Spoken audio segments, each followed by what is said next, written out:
What ceasefire actually means. At its simplest, a ceasefire means the firing of weapons stops. It's a factual condition, not a belief or a hope. Guns silent? Then it's a ceasefire. Guns firing? Then it isn't. It's like saying, rain has stopped. You don't need a press release. You can just look outside. But in modern politics and media, ceasefire has been turned into something very different, an official declaration rather than an observed reality. 2. The trick of turning verbs into things. Here's where the linguistic sleight of hand happens. Originally, ceasefire was a verb phrase, an order shouted on a battlefield. Cease fire means stop shooting now. Then it got turned into a noun, a ceasefire. That tiny grammatical shift, from action to thing, changes everything. Now, instead of being about what's actually happening, it becomes about what's been declared. And what is declared is simply how they wish things were. For example, it's no longer guns have stopped. It's a ceasefire has been announced. That means you can have a ceasefire on paper even while the bombs are still falling. This is the dislocation of our collective ideology and beliefs from reality. 3. Why this happens. The politics of appearances. Keeping up appearances. Governments, armies, and even media outlets have powerful motives for this redefinition and dislocation. It makes them look responsible and humane. Saying, "We have agreed to a ceasefire," sounds better than, "We're still shooting, just slower." It buys time and diffuses outrage. The public hears ceasefire and relaxes, thinking peace has arrived. Meanwhile, the reality on the ground hasn't changed. It's also called bullshit baffles brains. It creates plausible deniability. When fighting continues, officials can say, "The ceasefire was violated," rather than, "There was never a real ceasefire." It's a language game that shifts the blame from the so-called powerful people to the abstract. 4. How the media gets complicit. Reporters repeat what officials say because that's how the system works. If a government says, "A ceasefire is in place," a journalist quotes that statement, sometimes without verifying whether firing has actually ceased. So the word becomes news, not the reality. Before long, the phrase, "Despite the ceasefire, fighting continues," becomes normal, as if a magical peace object exists independently of explosions. This is how language can detach from truth and float in midair, like a soap bubble of official reality. 5. The deeper issue. Reification and the manufacture of reality. Reification means treating an abstract idea as if it were a concrete thing. It's how bureaucracy, politics, and propaganda all operate. They turn descriptions into entities that can be managed, bought, sold, declared, or blamed. So instead of saying, "Firing has not ceased," they say, "The ceasefire has broken down." See the difference? The first sentence describes what's happening. The second makes it sound like there was once a solid object called the ceasefire that mysteriously crumbled, as though reality itself is at fault, not human decisions. 6. Why it matters. This linguistic distortion isn't just semantics. It changes how people perceive truth and responsibility. If you believe in a ceasefire that exists somewhere beyond the battlefield, you can mentally file the conflict away as handled or improving, even while it's getting worse. It pacifies the conscience. It allows leaders to claim progress while continuing violence. And that's the real danger, when language becomes a tranquilizer rather than a mirror. To defend yourself against word tricks, look for the verb, not the noun. What's actually happening, not what's declared. Ask, who benefits? Who gains from people believing a ceasefire exists when it doesn't? Compare language to evidence. Are the guns quiet? Are people still dying? Facts trump phrases. Notice passive constructions. Ceasefire broken or violence erupted hides who's responsible. Ask, who broke it? Who fired first? 8. In the end. The phrase, ceasefire continues amid fighting, is absurd, a contradiction in terms. But it's also a symptom of how modern power operates. Words aren't used to describe reality anymore. They're used to manufacture it. As George Orwell warned, political language is designed to make lies sound truthful and murking respectable. And the only antidote is awareness, to see through the verbal fog and return words to what they were meant for, describing what's real. Here's the next bit, the fiction that writes itself. When language stops describing reality, people stop seeing reality. They suffer collective blindsight because their brains start filtering experience through shared stories instead of direct observation. They no longer believe their lying eyes, but rubber stamp the orthodox canon of the popular view, to virtue signal and avoid the ostracism that is going around. It's the witch hunt mentality, where the best way to avoid being called a witch is to accuse others of witchcraft first, on the grounds that real witches will never give away their own. Therefore, accusing someone of witchery becomes a competition of mass accusations of witchcraft, which endangers everyone, in the attempt to avoid being called a witch. Psychologists call this social construction, the process by which groups agree on meanings that feel real in a large enough group of cooperating people, even when their cooperation in a game isn't empirically real. It's as real as any pretend acting can be. It's how money, borders, and laws work. They exist because we all agree to act as though they do. Think about it. What are borders made out of, for example? Confusing a LARP for real life is necessarily problematic. Shared fictions keep the cult of delusions and exploitation running. Because when those fictions replace real evidence instead of describing it, we drift into collective hallucination. A collective delusion which is indecipherable from any cult. We can agree to cooperate without having to be deceived and exploited forever. I refuse to be cattle for the so-called elite's feedlot society.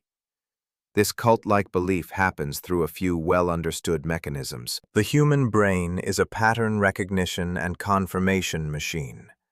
Once we believe a story, we tend to ignore evidence that contradicts it. When reality disagrees, it actually causes discomfort, cognitive dissonance.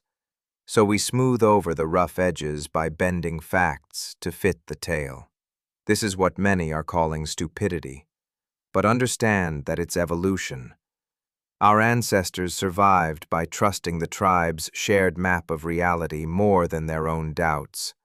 Ostracism from the tribe or the kingdom usually means death, not just because of being denied the benefits of being a member of the community, but also because the protection of law is also withdrawn, making the ostracized person a target for anyone to kill, just for the lols. So it is today, in our primitive minds, nonconformists can be beaten up, jailed, and murked, and nobody cares. But just think of harming somebody that is called a very important person, or a VIP, and it's jail for life, if you're lucky. National security is really bodyguards for the very important people against the very unimportant people, at least in the rules of their role-playing. So the deeply evolved and entrenched instincts are no longer as useful in the modern world. Our old instincts are obsolete for the type of society we have built.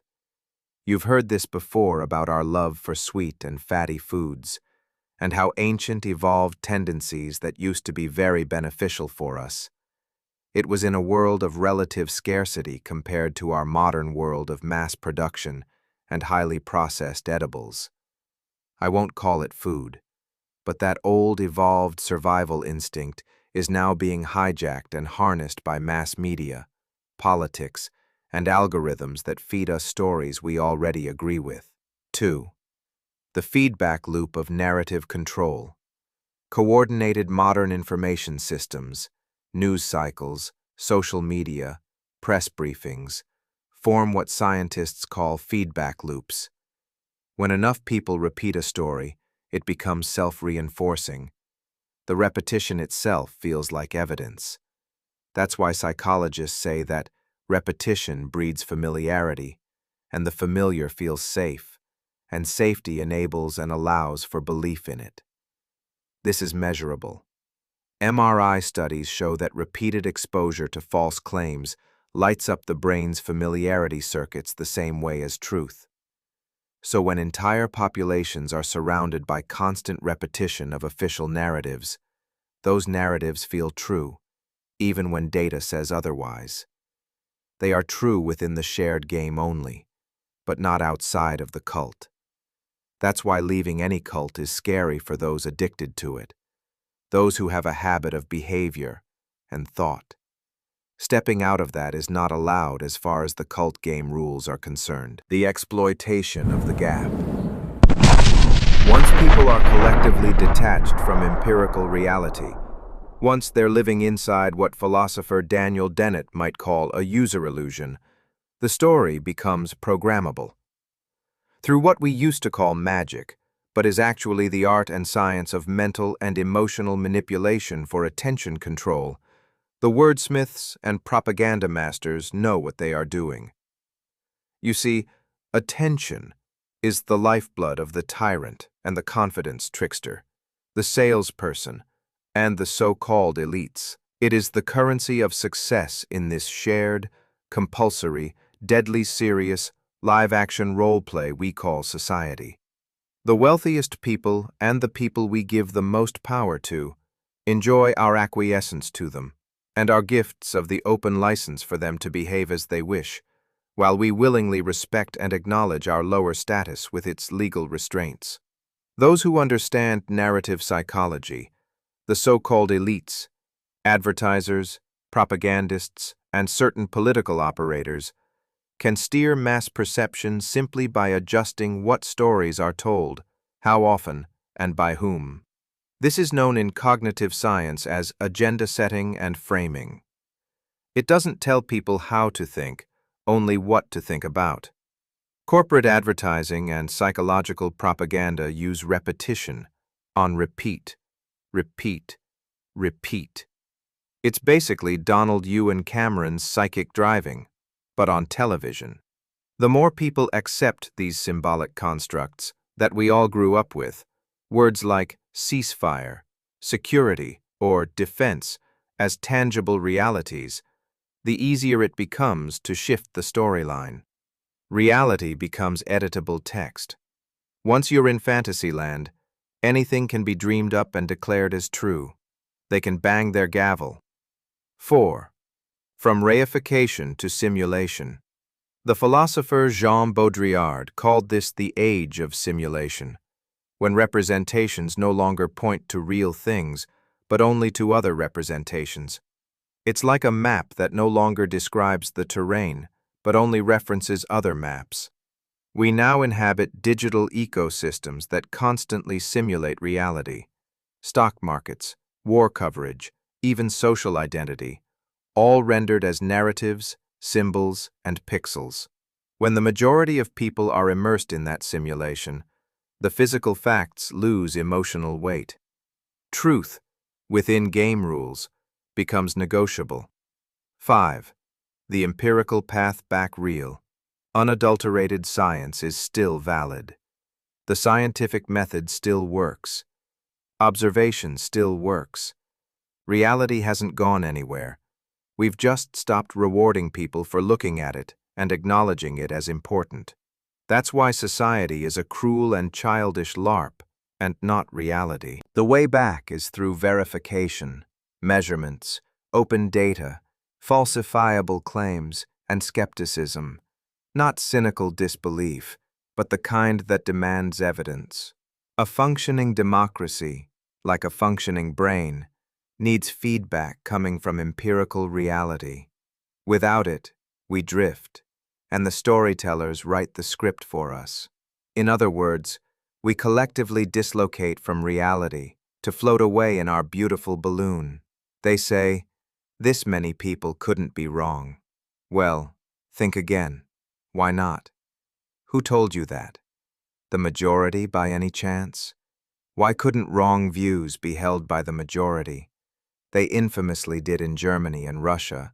Are they not valid too, then? Closing lines. Once people are severed or dislocated from the truth, once a society believes in its own fictions more than its own senses, the story can become anything at all. And whoever holds the pen that writes the narrative controls the perception of the world, in the minds of the cult of the majority. But the cure isn't rebellion or despair. It's attention, the one resource fiction can't counterfeit. Because when you realize that society is a live-action role-play as a cuckoo-like substitute for reality, you realize your obligation is to stop role-playing in somebody else's game and radically, revolutionarily, return to empirical reality. Believe your eyes, they are not lying, but politicians lying is a cliché. I, for one, am not playing anymore. How about you?